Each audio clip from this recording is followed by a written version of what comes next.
A inflamação, ela é uma reação natural do nosso organismo. Nós temos a inflamação aguda e a inflamação crônica. Como divergimos uma da outra? Entendemos que a aguda é algo mais intenso por um período mais curto de tempo. Há um processo inflamatório que vai ser curado ali em um intervalo menor de tempo, alguns dias. Já na inflamação crônica, o processo ocorre de forma mais lenta em um intervalo de tempo maior e de forma silenciosa. Então, quais são os agravantes? O estresse do dia a dia, hábitos alimentares irregulares, sedentarismo, o uso abusivo de determinadas substâncias ou fármacos, dentre outros fatores que de forma lenta vão contribuindo para o desenvolvimento desse processo inflamatório.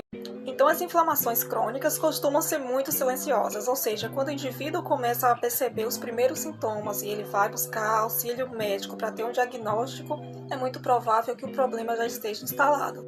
Então, quais são essas doenças? Existe uma variedade de doenças inflamatórias. Entretanto, as que necessitam de uma intervenção alimentar são as doenças relacionadas ao trato gastrointestinal, ou seja, são doenças que provocam inflamação na mucosa do trato gastrointestinal em proporções e intensidades variadas. Então, podem ser elas as hemorroidas, as colites ulcerativas, retocolites, doenças de Crohn, dentre outras.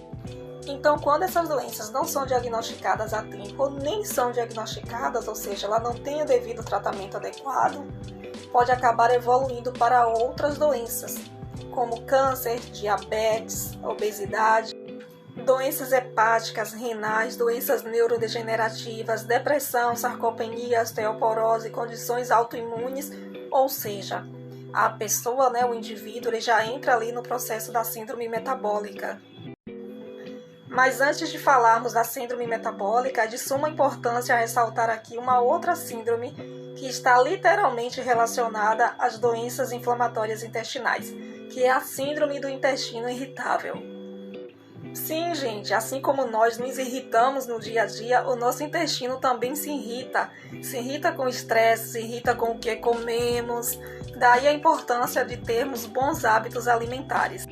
Mas o que vem a ser a síndrome do intestino irritável? Bom, ela é caracterizada por uma disfuncionalidade no intestino, ou seja, todo o processo inflamatório ali da mucosa intestinal pode causar no indivíduo dores, cólicas, desconfortos gástricos, como refluxo, gastrite, pirose, aquela azia. Pode também causar excesso de flatulência, prisão de ventre, Pode alternar entre períodos de diarreia e obstipação, que é o intestino preso. Pode acontecer variação na consistência das fezes, pode acontecer a presença de muco nas fezes, muito importante prestar atenção nisso também. Então, do ponto de vista nutricional, hábitos alimentares saudáveis visam combater os sintomas no intuito de prevenção e tratamento a fim de evitar a progressão da doença. Então, vamos lá para o que pode e o que não pode consumir. Então vamos começar pelo que não pode, porque a lista do que pode vai servir de consolo, não é mesmo?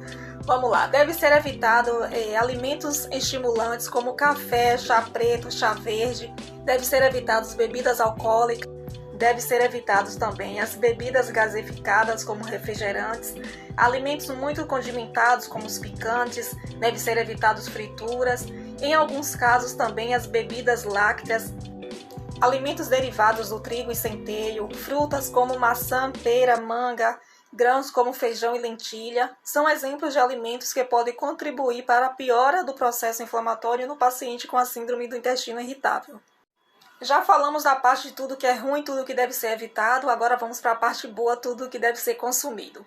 Bom, alimentos ricos em fibras, a começar pela família das frutas, mamão, melão, laranja, tangerina, limão, da família dos vegetais, legumes e verduras, repolho, pepino, cenoura, abóbora, abobrinha, chuchu, carnes, de preferência carnes brancas, sendo peixe, frango ou peru. E ainda com o objetivo de aliviar os sintomas, pode também ser orientado a alimentos probióticos, bem como laxativos osmóticos à base de leite de magnésia ou lactulose. Então, além de regular o trânsito intestinal, colabora também para a maciez das fezes, tornando o processo de evacuação mais facilitado e pode regular também essa frequência do número de evacuações que essa pessoa tem durante o dia ou um determinado período. Então, com essa prática dos hábitos alimentares, ou seja, evitando o que pode piorar e consumindo o que pode melhorar, o indivíduo vai ter uma melhora no quadro como um todo. Lembrando também que a ingestão de 1,5 litro a 2 litros de água por dia. A água também é muito importante porque visa não somente a prevenir a hidratação do corpo, mas também evitar uma desidratação nos casos de diarreia e também evitar a prisão de ventre no caso da obstipação. E vale ressaltar que as orientações, bem como as dietas, podem variar de pessoa para pessoa, uma vez que os sintomas manifestados podem ser diferentes e também a tolerância aos alimentos são diferentes de um indivíduo para outro. Quer saber mais? Manda a tua dúvida aqui.